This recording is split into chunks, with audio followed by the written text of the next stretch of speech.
Let's welcome on our guest line Senator Lindsey Graham, a longtime friend of the Mike Gallagher Show, who joins us. Senator Graham, great having you back on the program, although obviously, as I know you are acutely aware, many Americans are troubled, stressed, worried about all of the stuff that's happening. But it is true, isn't it, that when we face these tough times, the goodwill of mankind always seems to emerge. You're right.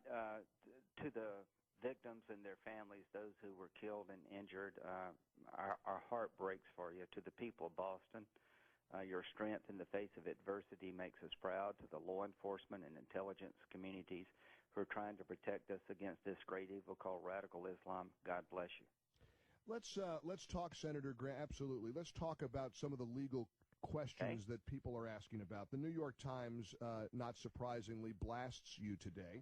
Good. So, you can be judged by that's a badge of honor. How do I get the same kind of condemnation? But the Times editorial board says that your reckless approach towards suggesting that this young bombing suspect should be treated as an enemy combatant makes a mockery of the superb civilian police work that led to the suspect's capture. The law enforcement system solved the case swiftly and efficiently. Evidently, the New York Times thinks that this young 19-year-old suspect ought to be treated, I don't know, like somebody who bumped off a 7-Eleven rather than a jihadist. Well, that's the point. I could care less about the criminal case. A first-year law student could convict this guy. Don't you think most Americans want him to survive for one reason, two reasons: to bring him to justice, to give him a fair trial. He deserves a lawyer in the criminal justice system. The lawyer who defends him will be doing America a great service if they do it vigorously. He will go to federal court. He's not eligible for military commissions. I wrote the Military Commission Act of 2009.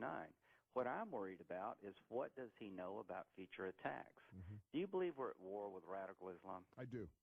Okay, then as a nation, we have the right to defend ourselves if we're under threat. The reason they set off the bombs is because they've become radicalized. They consider us a Christian nation, a colonial power. We're infidels. They don't want our money. They don't want our property. They want to destroy our way of life. Mm-hmm.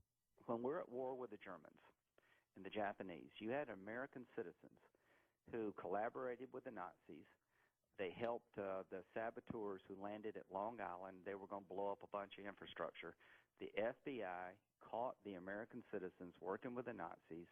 They were tried in military court and hung. Their case went to the Supreme Court before the death penalty was imposed, and the court said, yes, when you join the enemy, even as an American citizen, you take up hostile acts against the nation, you can be held under the law of war. Mm-hmm. You had an American citizen, Hamdi, captured in Afghanistan, who was held under the law of war for years. And in that case, our Supreme Court said the law of holding one of our own as an enemy combatant stands to this day. You had Padilla, who was held by the Bush administration for working with al-Qaeda for 4 years. He went to the Fourth Circuit. They said you can hold enemies of the nation off the battlefield, including an American citizen. Mm-hmm. So here's what I'm worried about. I want to interrogate him for intelligence gathering purposes. I want the FBI and the CIA to spend time with him to find out about future attacks. That information can't be used in court.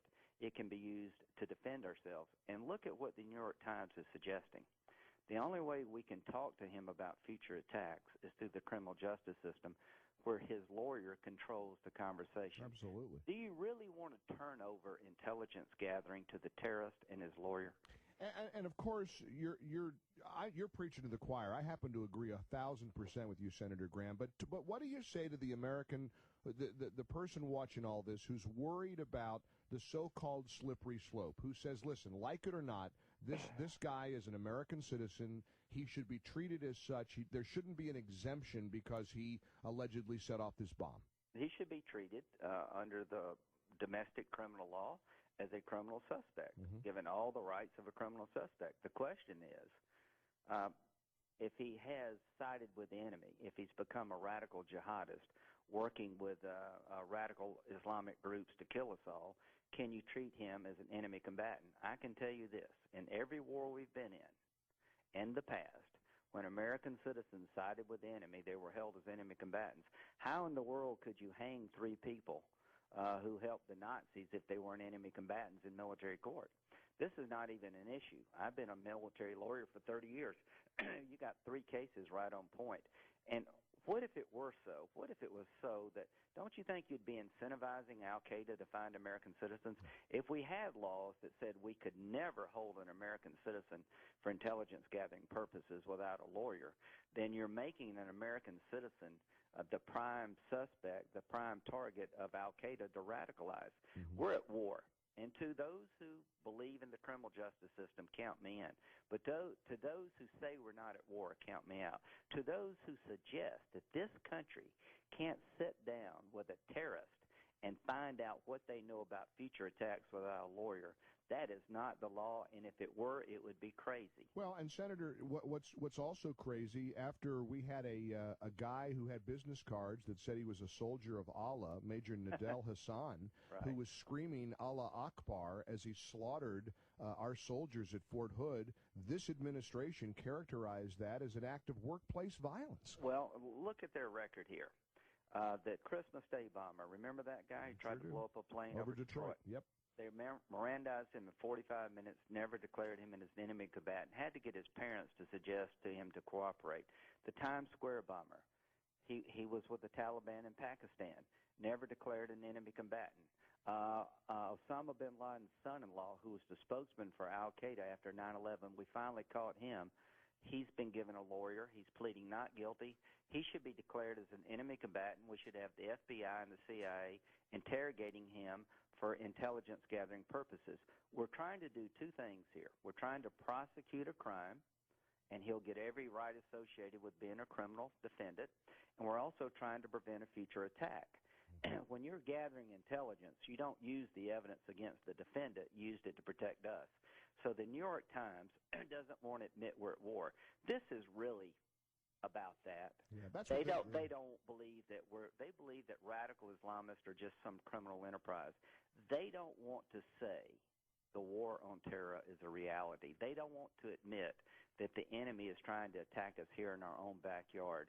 If we don't treat this as a war, more Americans are going to die unnecessarily. And every enemy combatant, Mike, has their day in court. You can't hold a person as an enemy combatant without taking them to a federal judge in a habeas proceeding, and the government has to prove you have evidence that they're an enemy combatant. And let's be clear. I mean, this isn't just the New York Times, but this does seem to be sort of the liberal worldview, again, back to the Obama administration and many at the top in Washington who seem to try to de-emphasize terrorism. If I were president of the United States, I would say there's ample evidence to suggest that the survivor is a radical jihadist who has overseas connections, and I would say we're going to hold him, at least preliminarily, as an enemy combatant. We're going to interrogate him without a lawyer present. We're not going to torture him. We're going to try to find out what he knows. On the criminal side, he has to go to federal court. He's not eligible for military commission trial. I would respect that process, but I would declare this person a prime target to be an enemy combatant so we can defend ourselves. Right. And this administration has their 0 for 3. They don't capture anybody. They haven't put anyone in Gitmo. You got Osama bin Laden's son-in-law, for God's sakes, who is a treasure trove of information. I'm going to introduce a sense of the Senate resolution asking every senator to vote as to whether or not the administration should designate him as an enemy combatant. Good.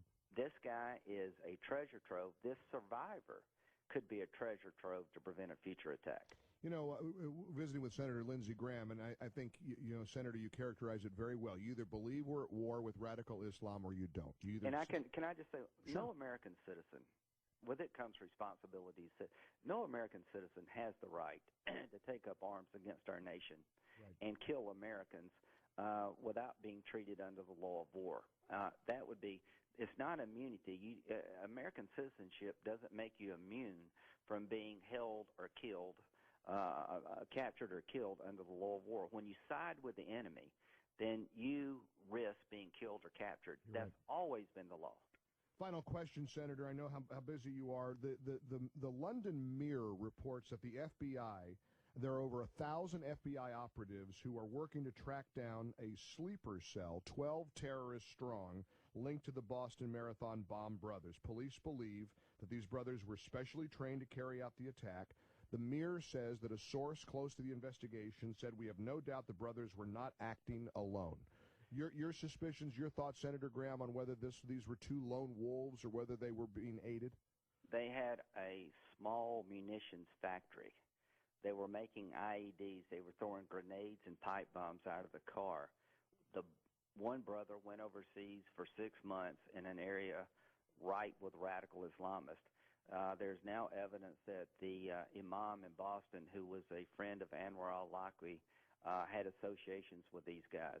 To think that these two guys had no help, to me, doesn't pass the smell test. And how do you know if they did? You have to have time, Mike, right, to investigate. And when you're at war, you don't let defense lawyers tell you what you can and can't do. Right. We don't have to beg the defense lawyer, please let us talk to your client and give him a life sentence to talk to him. That's not the law. When you're at war, you can talk to people who have information, national security information, to protect the nation. And the questions the FBI and the CIA need to ask of this guy, are there other people, fall clearly in the national security lane, not the criminal justice lane. Sure. Have you heard that this the 19-year-old the news reports say he's beginning to communicate at least by writing down on paper because he apparently tried to kill himself. Have you heard any information about it? I have heard, can't confirm it, that it is the possibilities are beginning to emerge that he can communicate with us. Right. And we have interrogation techniques that are not torture to get to know these people. And how did we find bin Laden? We held people at Gitmo for years. This guy can't go to Gitmo because he's an American citizen, but we held him as enemy combatants, getting to know him, putting the puzzle together. All I'm suggesting is that until we find out who these guys really were and what they're part of, let's don't shoot ourselves in the foot as a nation. Let's preserve the right we've had for decades to find intelligence from suspects who are potentially involved with our enemies. So wouldn't it be a shame to shut this system down and turn it over to a criminal defense lawyer? Wouldn't that be just really idiotic? It'd be sick. It would be sick. Ill-advised, because this guy has a treasure trove potentially of what may be coming our way. Right. And this is the future, Mike. The future is hitting us in our own backyard with American citizens being radicalized. Listen, I take this very seriously. As you know, besides spending a lot of time in the beautiful upstate of South Carolina, I also spend a lot of time, I walk through Times Square almost every day of my life. Now, let me tell you something. These kinds of attacks, Americans are vulnerable, and we better get this right, Senator Graham. Yes, sir. I couldn't say it better. I don't want a police state, but I want a nation where the police can protect us. And this is not a law enforcement exercise I'm talking about. This is an intelligence-gathering national security exercise to protect us against future attacks driven by radical Islamic view. They don't want our money. They don't want our property. They want to kill our way of life, just like the Germans and the Japanese. Well, Senator Lindsey Graham, as all politicians do, you take your share of lumps. But in my view, nobody is better at this stuff than Lindsey Graham. Thank goodness for you, and I appreciate your passion and your strong voice on this. We need you now more than ever. And as always, I always appreciate when you can spend a few minutes with us here on the Mike Gallagher Show. Thank you, pal. Thanks.